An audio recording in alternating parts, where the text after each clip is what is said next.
At the foot of the Italian boot, archaeologists are trying to achieve the impossible. In the region of Basilicata, in Heraclea, they are restoring a vestige so tenuous that it was previously believed to be lost forever, a perfume dating back over 2,500 years.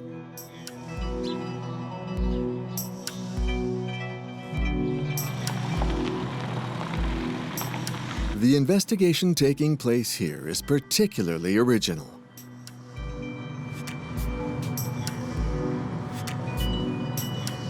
In fact, archaeologists who I work with are often making ruins speak.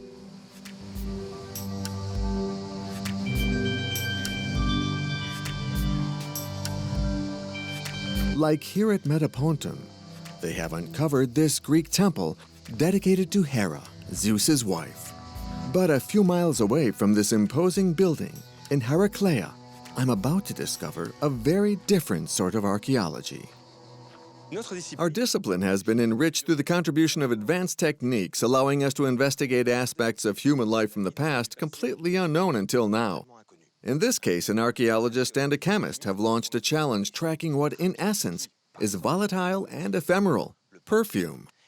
And now they're able to reconstruct what is poetically called the reflection of the soul.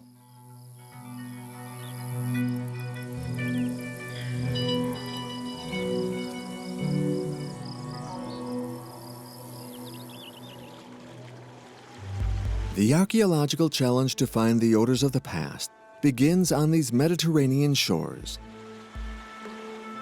Perfume of Oriental origin would have appeared in this area in the 8th century BC thanks to the Greeks. At the time, they dominate these territories and founded cities all the way to southern Italy, a region called Greater Greece. They import the culture of perfume, that is, for them, a way to distinguish themselves within their society. The gods are indeed supposed to exhale the most perfect of fragrances. The more an individual exudes a refined fragrance, the more he approaches divine perfection. Symbol of seduction, sensuality, but also health and well-being, it permeates every stage of life and is deemed to ensure the wearer's beauty, vitality, and success. But what were these essences to which the Greeks were sensitive? Until now, it seemed inconceivable to resurrect these forgotten perfumes. At Heraclea, an archaeological excavation just delivered clues that will perhaps allow archaeologists to answer this question.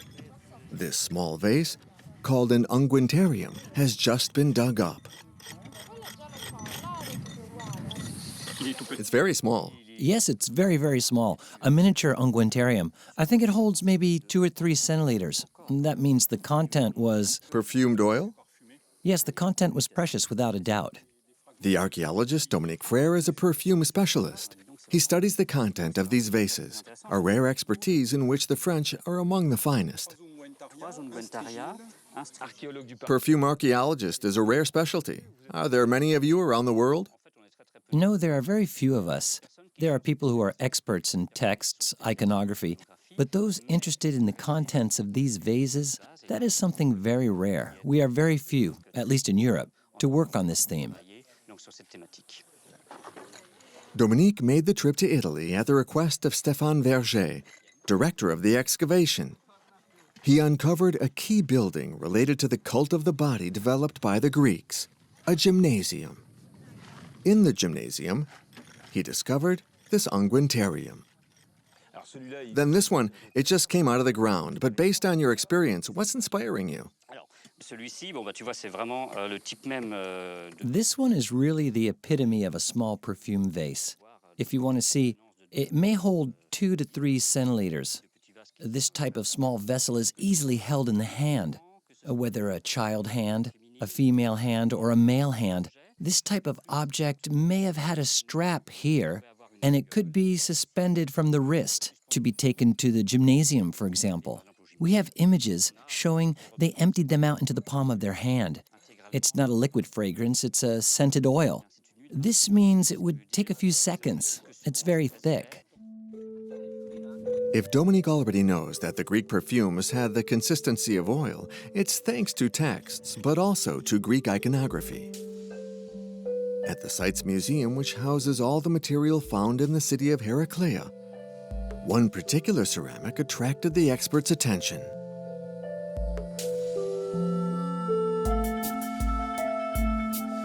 Its imagery combines sport and scented oil. It shows an athlete with dumbbells in hand. He's naked, as is customary at the time.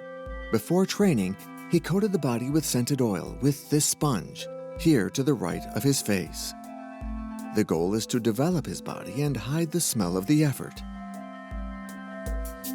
The line that descends from the sponge represents a strigil. It's this object found on the excavation, a scraper used to remove the oil from his body after his exercise.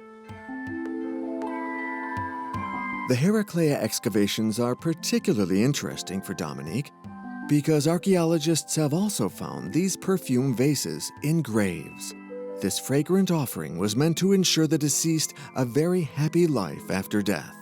Dominique has launched a dual challenge to restore the perfume contained in this funerary vase, but also that of the unguentarium found in the gym. Normally when you discover them, they're empty. What gave you the idea that there was anything inside we could study? Precisely because they are empty, it's obviously frustrating. But my subject of study must become the perfume itself.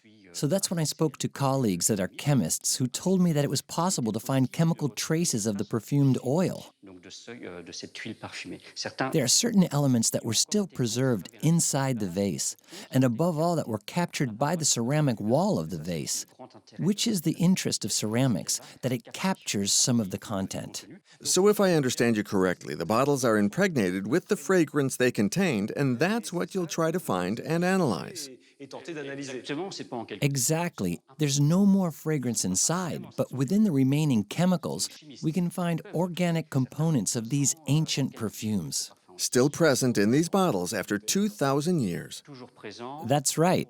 We have done hundreds of tests, and every time we got results. To preserve these rare and fragile remains, sampling is done on site. That's why Nicolas Garnier, who is a chemist, also made the trip to Italy. You're removing the porous wall which is housed inside. Yes, because organic residues are amorphous, so it's often liquids.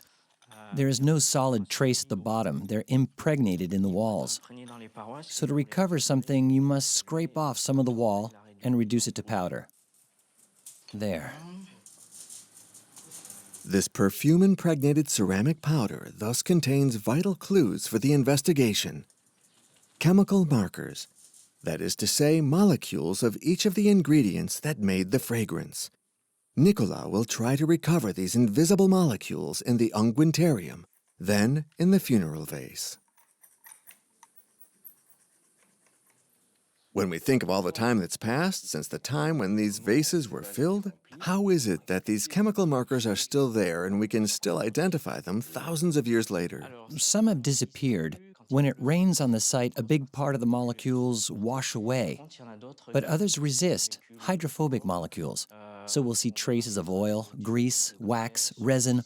All these molecules are preserved, at least in part. The molecules that make up the perfume are more or less volatile. Perfumers have classified them according to an olfactory pyramid. At the top, the head notes, the ones our nose perceives first. But they are usually short-lived and too light for chemistry to find them in a perfume over 2,000 years old. However, it'll be easier with the heart notes, those that give the identity to the fragrance, fruity, flowery, or spicy. Even less volatile, the base notes. Heavy molecules that are the basis for the perfume. They can stay several days on our clothes, for example. Nicolas therefore seeks the heart notes and base notes of the fragrances in different vase samples. Donc maintenant, So now, on le conditionne we package it in foil to avoid polluting it, plus qu'il ne l'est. Et ensuite, and then it's treated in the laboratory. It's like a little time capsule that smells or smelled good. oui. Yes.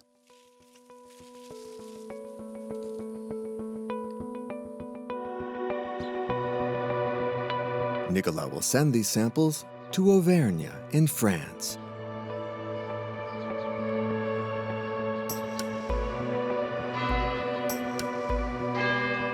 It's here in this medieval scenery where he installed an advanced laboratory several years ago.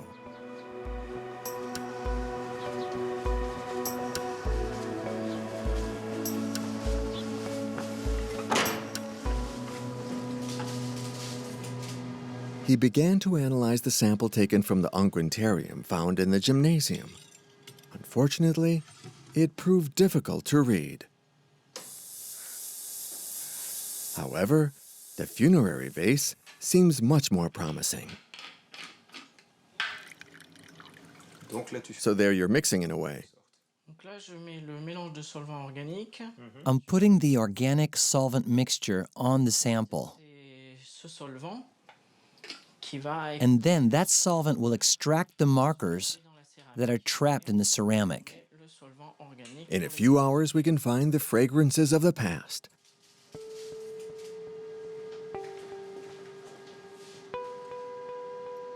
This is not the first time that scientists are trying this experiment.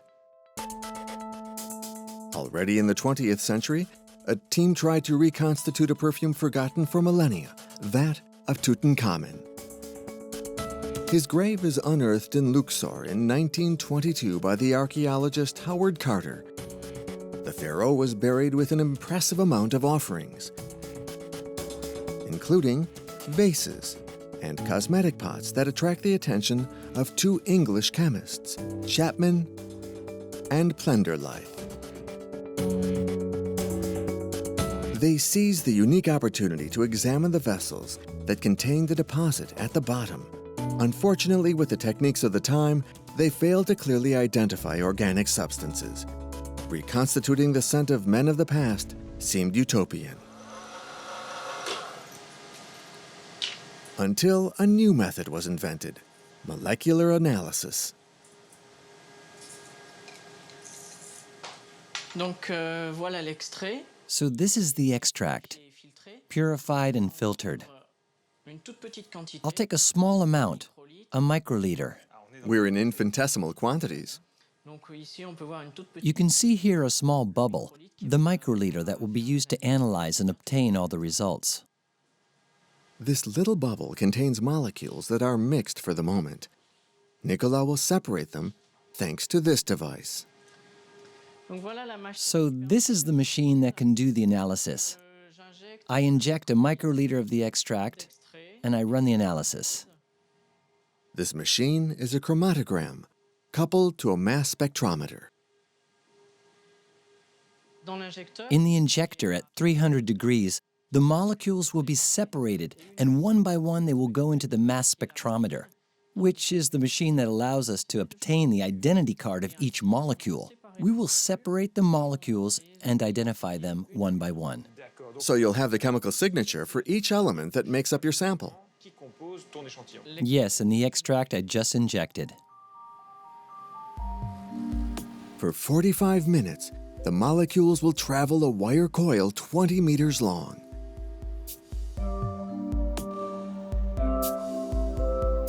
After this long journey, they will separate according to their characteristics, their mass, their weight, their structure. One by one, they're identified by the spectrometer, which has a catalog of molecules. Each peak corresponds to a chemical compound listed by the machine. Quand on regarde les When looking at the small peaks in detail, we see some very interesting things that match the content of the vase. notamment and especially here, a small peak at the end of cholesterol that tells us there's an animal fat, probably pork. And here in other peaks, we know that we have fermented black grapes, that's to say red wine. And the peak that will interest us is this one, volatile compounds. It's camphor. It's quite unusual to find this type of molecule that's normally volatile. After 2,500 years in this ceramic, camphor is completely absorbed by the ceramic, and it's withstood time and hasn't completely vanished. The smell very present, Yes. very strong. It's thus a camphor fragrance which allowed the deceased to access eternal life. As for the fat and wine, Nicola knows from experience they served as bases to extract odors. Nicola sent these results to Brittany.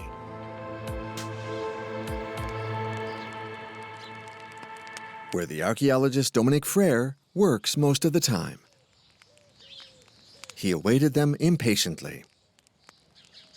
Using this new data, he'll be able to continue the challenge he launched, reconstruct a perfume that disappeared thousands of years ago. Through experimental archaeology, in a few hours we can smell these forgotten fragrances. Dominique had a potter manufacture perfumer utensils similar to those discovered in excavations in Italy.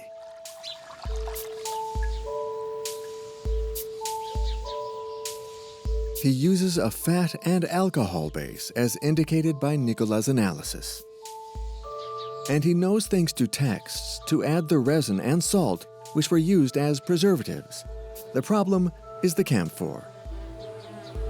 This odorant substance is present in different plant species. How to identify which one was used in the manufacture of this perfume in ancient times? What plants grew at the time in the area?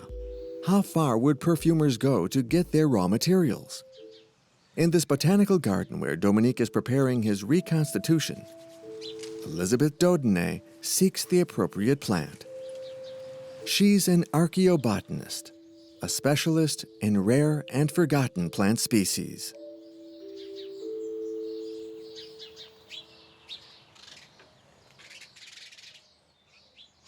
What a splendid place, and very useful for you. Yes, completely. It includes almost all the fragrant plants which are likely to have been used in antiquity in the Mediterranean. So it's a life-size laboratory. Speaking of laboratory, Nicola identified a camphor compound. Which plant could it be? Too many, unfortunately.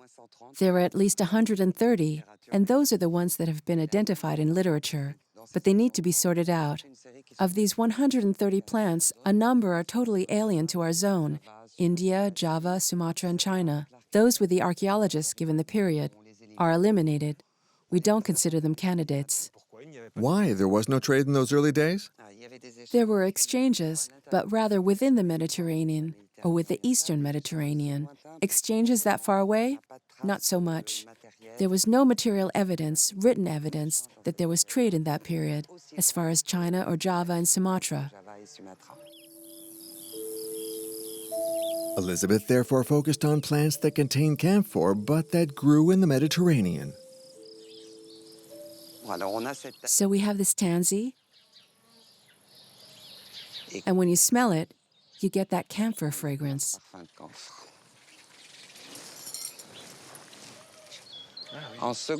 Secondly, we have a camphor scent note. We don't just have this tansy, we also have thyme, some thyme, rosemary, and sage. Sage, rosemary, thyme. Which one to choose? Elisabeth will eventually opt for sage. This one has a history in perfume. We have an indication in Crete. A text says there was a sage perfume. Sage, thyme, rosemary? It seems more like we're in a kitchen than in an apothecary manufacturing perfume. They are very different odors from those to which we are accustomed. Yes, completely. Today they're considered commonplace aromatics used in the kitchen. In fact, they were perfume-making plants. It's the perfume of the garrigue. In those times, perfumes weren't complex floral compositions, very light or aerial. They didn't master flower distillation processes. So we'd be on very pugnacious odors, like pine, cypress, juniper. We know there were scented oils made only with juniper. Can you imagine the person who smelled like juniper? And that was highly sought after.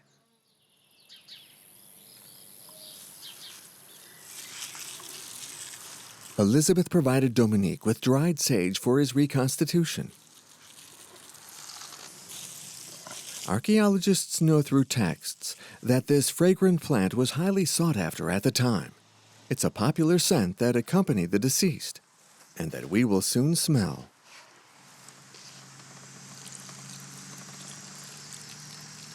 Voilà. There. Donc on va mettre We will gradually put in the aromatics and we will make a first bath. et on va faire un premier bain. We'll wait a quarter of an hour, 20 minutes, as the oil, which is the natural fatty astringent substance in the perfume, captures all the aromatic essences. Toutes les essences aromatiques. Mais alors comment fait But how do we dose the quantities and the proportions? Donc évidemment, c'est le geste. What's missing, of course, is the gesture, the experience of the perfumer, now lost for centuries. We have no precise recipe, so it's for us to find them by experiments. For example, we see that if we make too much sage bath, the smell will be corrupted, and there won't be any olfactory quality to this fragrant oil. And the ultimate judge is the nose. Ah bah c'est simple. Yes, it's the nose and the storage time, because once you've manufactured a perfume, a fragrant oil, you must be able to keep it for a long time. If you put a sprig of thyme in oil, you'll have an oil flavored with thyme, but a week later you'll have to throw it out because it'll be spoiled. While here our scented oil can be kept for at least 1 year. Today he employs a method called enfleurage. The aroma of the plant is extracted in the wine and oil, which must then be filtered until all plant residues disappear. Là on y va par petites quantités. Là, c'est... We work with small quantities, so it takes a long time, enough to filter all the oil. C'est un travail qui est This work is meticulous, and that's why at the scale of a perfume shop, you can imagine that there are many workers, a very large number of workshops. And remember, some operations can last 2, 3, sometimes 4 days, depending on the type of fragrant oil they want. selon le type d'huile parfumée qu'ils voulaient réaliser. Can't wait to smell it. More? Go on. That's enough. Voilà. It's time for the verdict.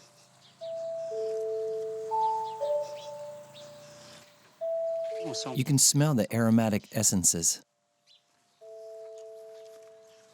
Ah oui, c'est une... It's a sweet smell, actually. I was expecting something very aggressive. oui, c'est une odeur. Yes, it's a delicate and sweet odor. Ah, pas mal. Not bad. C'est un parfum. It's discreet. Yes.